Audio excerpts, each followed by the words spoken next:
ગણિત વિષયમાં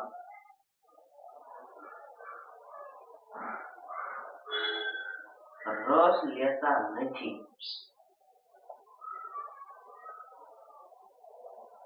મોટી રીતે દાખલો ગણો તો પણ જવાબ આ જ આવે, નાની રીતે પણ જવાબ આ જ આવે. ત્યાર પછી દાખલા નંબર 4. એક ફૂટબોલ ટીમે તેમણે રમેલી મેચમાંથી, એટલે અમુક મેચ રમાતા એ ખબર નથી, 10 મેચ જીતી. માની લો કે 50 મેચ રમ્યા હોય એમાંથી 10 મેચ જીતા, પણ 50 એ આપણને ખબર નથી. જો તેમણે જીતેલી મેચની ટકાવારી, આ શું છે? જીતેલાની સંખ્યા, આ શું છે? જીતેલાની ટકાવારી. એટલે આ દાખલો છે એ પણ બે રીતે ગણી શકાય. તો કુલ કેટલી મેચ રમ્યા હશે? તો ધારીને પણ કહી શકાય કે ધારો કે x મેચ રમ્યા હશે. હું તમને આ દાખલો બે રીતે ગણી દઈશ. મોટી રીતે હું તમને પહેલા શીખવાડી દઉં. ધારો કે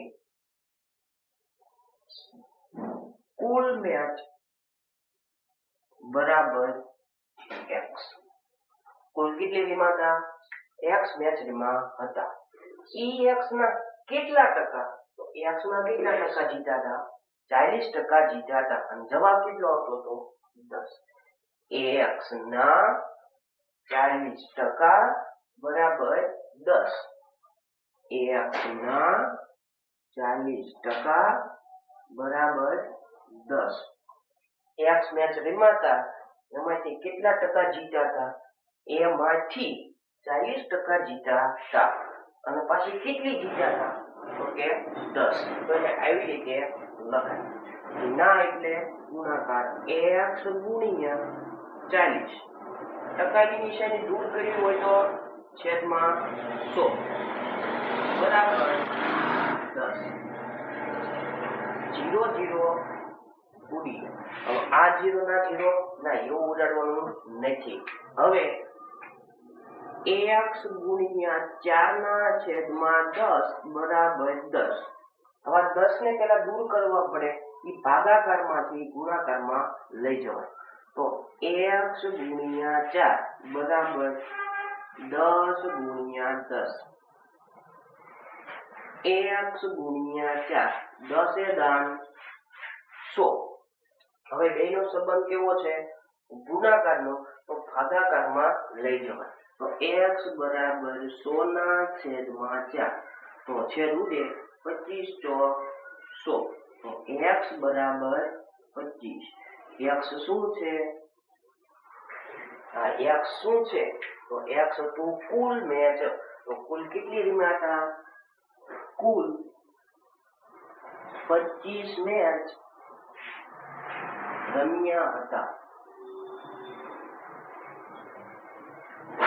આપણે મોટી રીતે દાખલો ગણ્યો. હવે નાની રીતે ગણીએ, અથવા નાની રીતે દાખલો ગણવો હોય તો પાછું થોડું ધારવું પડે. બરોબર? 10 મેચ હતી, એના કેટલા ટકા જીત્યા હતા?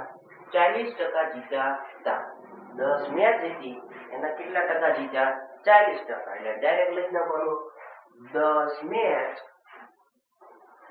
બરાબર 40%.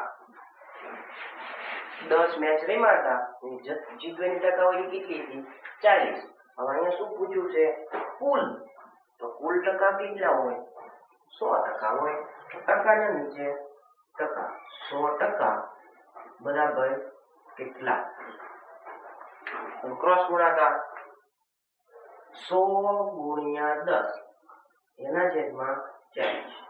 0 0 ઉડી. 4 ના ઘડિયામાં 100. 25 ચોક 100. તો બાકી કઈ વધ્યું નથી. તો જવાબ આવ્યો 25 મેચ.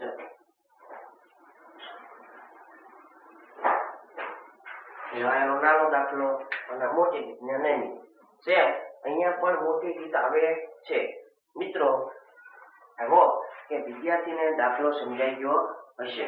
1-2 વાર પ્રેક્ટિસ કરશો એટલે પરીક્ષામાં તમને આવડી જશે.